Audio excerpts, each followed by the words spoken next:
This video is going to help you if you've ever had burning, numbness, tingling, pain running down the back of the leg, or lightning bolts running down your legs. We're talking about sciatica. Sciatica can start out as a small niggle in your lower back or your hip, but very quickly progress to the point where it completely derails your life.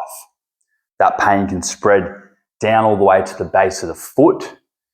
It can impact your sleep, your ability to work, even your mobility and your ability to get around.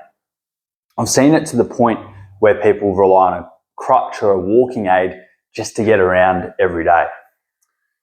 Another interesting thing about sciatica is it's one of these conditions in the body where you feel the pain is not the source of it. I'll explain what I mean using an analogy. Think of the electrical system of your house. If you get a problem in the fuse box, a fuse blows or short circuits, you're not going to see that problem at the fuse box. You're going to see it with the lights turning off, the fridge going off, the oven not turning on. But until you fix that problem in the fuse box, nothing's truly going to change.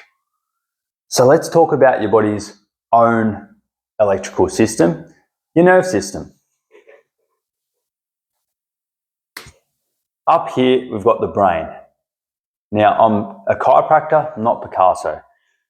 The brain then has a spinal cord coming straight down off it, and they are one organ.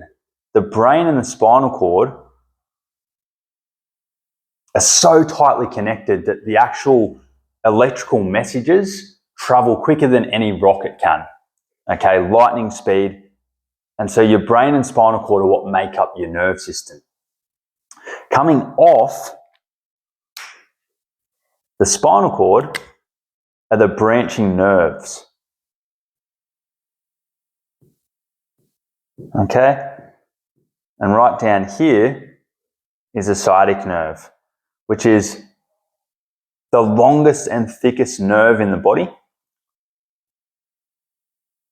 And it controls everything on the back of your legs. So both muscles, but also sensation, how you feel things on the back of your leg coming back up to the brain.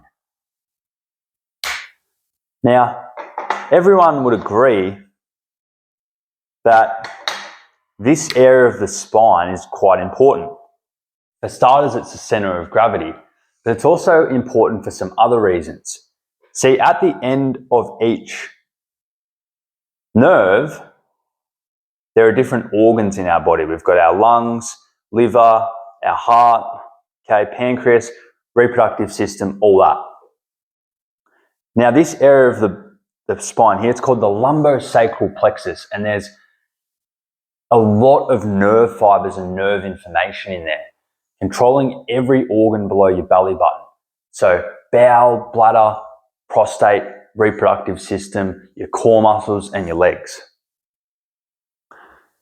Because life is quite stressful at times, both physically and mentally, it has a big impact on this area of our body.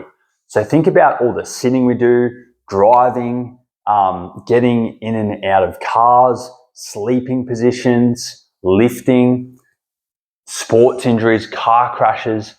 This area is responsible for the number one cause behind the common flu for days off work. So it's such an important area.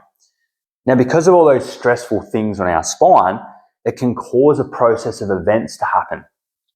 First thing is, one of the bones in your spine can lose its proper alignment.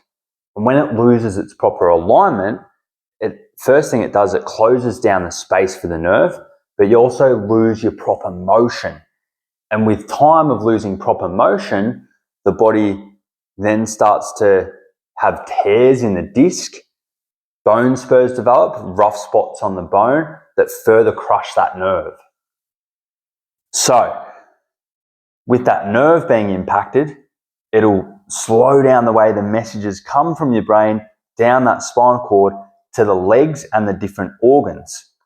This is where with sciatica, you might notice some other things going on.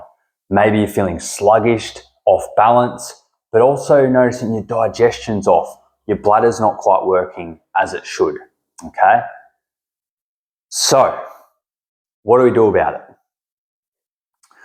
Number one, as humans, we are made to walk. And a lot of these lower back problems that we're developing are coming from not walking enough. So when you can safely, around the pain, get out in the bush and walk. Walking on uneven bush ground for long distances is what we're designed to do as humans. And it's going to help develop the spine, the core muscles, get things going. Second thing, get your spine checked and adjusted where it needs to be. As a chiropractor, what we do is we find those areas that have lost their proper alignment and motion, use our hands to adjust it, restore that motion, restore that alignment, give that nerve space to heal and do its job properly. You'll feel lighter, digestion may improve, give that sciatic nerve a chance to heal so you can get back to work, sleep better, all those great things. Last one, there's lots of different stretches out there that you can do for this. I'm going to share through my favorite one based on working with hundreds of people with this condition. First one, just really simple, both knees in towards your chest.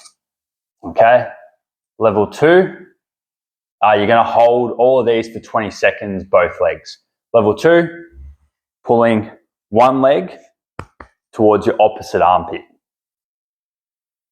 Level 3, leg across, ankle on the opposite knee, head always relaxed back.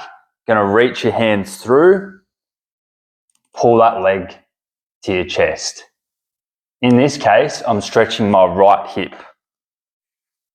Holding 20 seconds each side, 3 times a day. Again, leg over, cross through, head back. Nice breathing as you do it.